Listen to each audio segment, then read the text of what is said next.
I love that humanity's fascination with fairy tales has persisted over the centuries and throughout the world. In our house, we have been on a kick of reading fairy tale inspired books lately, and I am filming this on February 26th, which is National Tell a Fairy Tale Day here in the US. So I thought this was a good chance to chat about fairy tales and share some of my favorite books, which if you do want to get right to the books, I totally understand. You can use the timestamps below because I am going to chat a little bit about fairy tales in general first. I remember when my daughter was little, I had read so many parenting books about the importance of sharing fairy tales with children that I began to see this as some sort of checklist to do in my ever-ending quest to do everything just right. Growing up, I had never been super drawn to fairy tales the way that some people are. I had heard the basic versions of fairy tales and seen the Disney-fied versions of them, but that was about it. So as I delved more into the world of fairy tales and read some of the Brothers Grimm versions of these fairy tales, I suddenly was not quite sure how to go about sharing these with my daughter. Surely there was something somewhere between those old versions where people were cutting off parts of their feet to fit into the slipper, and stepmothers wanted to have their stepdaughters' hearts for dinner, and the completely watered down saccharine versions that we sometimes see in board books, right? I wanted to do everything right when sharing about these fairy tales. And while I understood one of the points of fairy tales is to have a space where you can explore characters triumphing over the bad stuff, I also just wasn't sure how much to get into and at what ages. I think many people do feel very loyal to the first versions they heard of fairy tales as children, whether that was from a book or from their caregivers or from Disney, as if those versions they heard first are the correct ones. But I think the very nature of fairy tales is that they are meant to be shifted and changed depending on the audience and the time and the situation in which they are told. The version of a fairy tale told to a group of preschoolers is going to be very different than one told to a group of 10-year-olds or teens or adults. And I think that's one of the best parts about fairy tales is that we can focus on and notice different aspects of the tales as we change and grow. I remember as a teen or young adult lamenting poor Rapunzel being kept in her tower and away from the world. And now as a parent, I think, can I please put my babies in a safe little bubble to protect them from the world?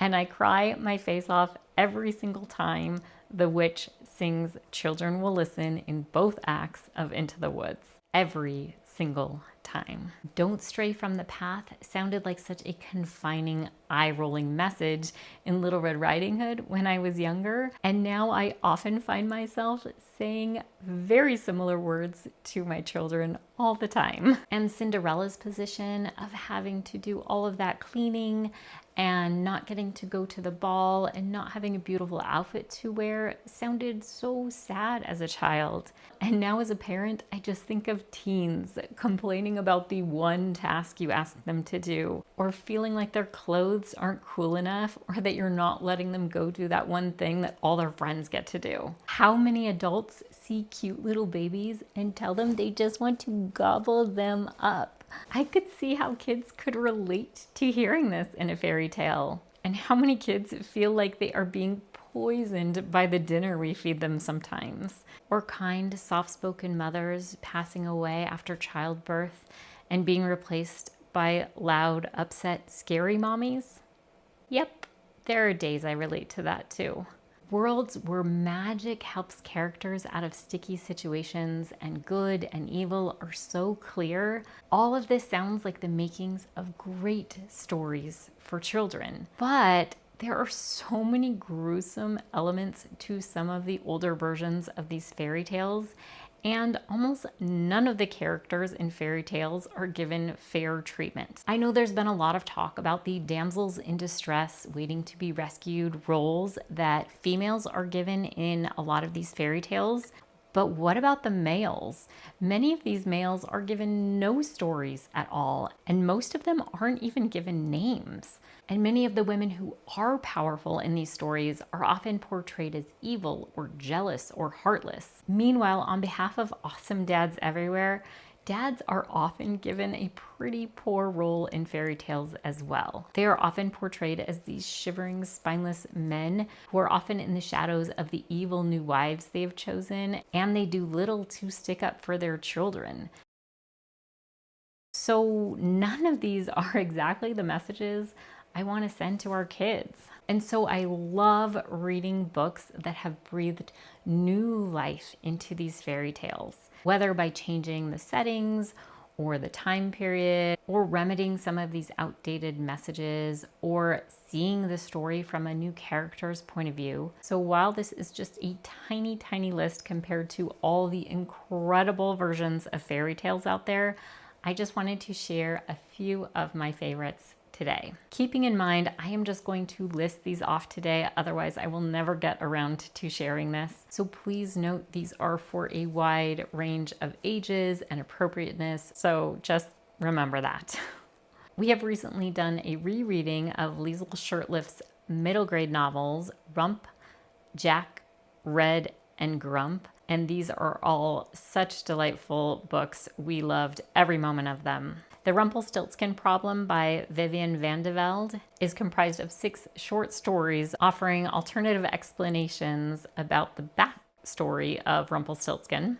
Many people have heard Gail Carson Levine's Ella Enchanted. Side note, if you did love this book has a prequel which was published 21 years later, which is called Ogre Enchanted, which is also so much fun. Diane Stanley's middle grade novel, Bella at Midnight, is one of my favorite Cinderella retellings.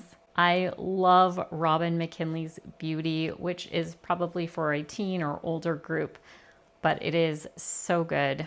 The Goose Girl by Shannon Hale and all of the books that go along with this are so wonderful. Recently, I read a Choose Your Own Adventure picture book called Endlessly Ever After. Some of them do have a little bit of fairy tale type grim endings, but it's also pretty light.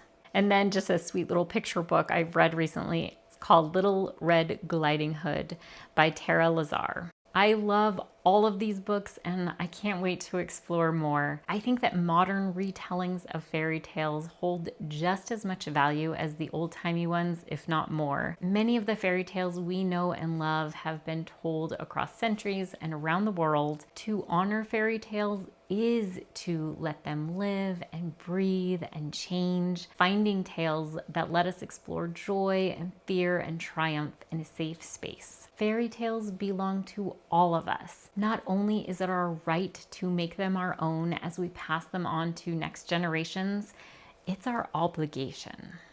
Thank you so much for going on this journey with me. I have wanted to talk about fairy tales for the longest time, and I was just really daunted by all that I wanted to say on the topic. So if you've watched this long, thank you so much. This is something that is very near and dear to my heart. Thank you again, and I will see you next time.